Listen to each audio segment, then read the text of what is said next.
මේ ස්ථානයේදී අපිට දැක ගැනීමට පුළුවන් වෙන්නේ ඉහළ ටැංකියේ මගින් වාෂ්ප බවට පත් වූ වාෂ්ප ගමන් ගන්නා යකඩ වලින් සමන්විත වූ නල පද්ධතියයි. ඉහළ ටැංකියෙන්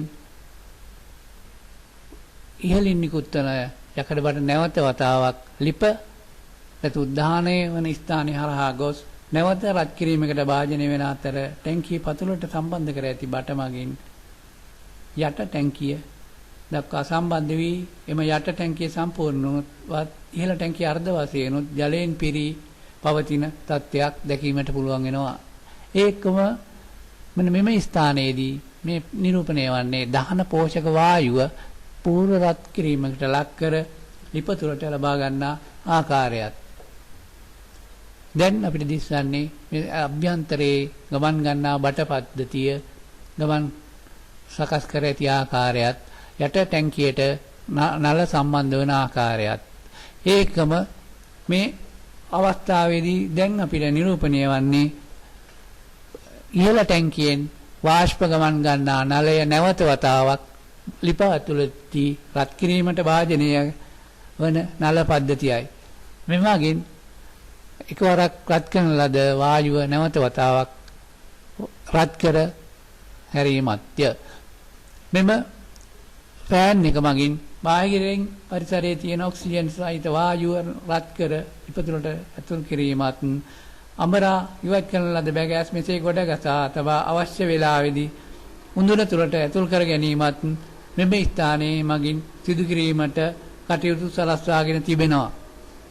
දැන් අපිට දිස්වන්නේ ක්‍රමයෙන් අමරා පැමිණෙන උක්‍රොඩු විපතුලට ඇතුල් කර ගැනීමට සාදා ඇති එම ගමන් මාර්ගයයි.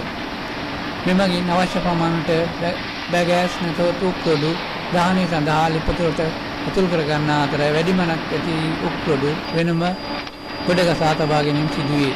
ලිප තුලදී මේ ඇතුල් කර ගන්නා බැගෑස් සහ පූර්ව රත් කිරීමට ලක් කර ගන්නා ලද වායුව උපයෝගී කර ගැනීමෙන් දහනය කර තාපය නිපදවා ගනී. එම නිපදවන තාපය මේ ඝන දැඩි ආවරණයක් සහිත බිත්තිය මගේ නිසා එහි හානි වීම වළක්වාගෙන තිබෙනවා. දැන් අභ්‍යන්තරය මේ ආකාරයෙන් අර බැලුවොත් අපිට අධික තාපයෙන් යුත් දහනය වන ඒ උක්‍රොඩු දැක ගැනීමට පුළුවන්කමක් තියෙනවා.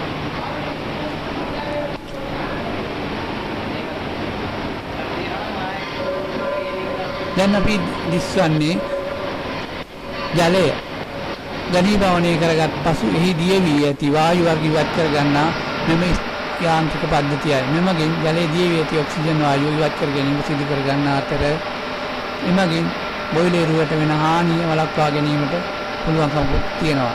දැන් අපිට අභ්‍යන්තරයේ ඇති පීඩනය මැන ගැනීමට මෙන්න මෙම පූර්ව උපයෝගී කර ගන්නවා.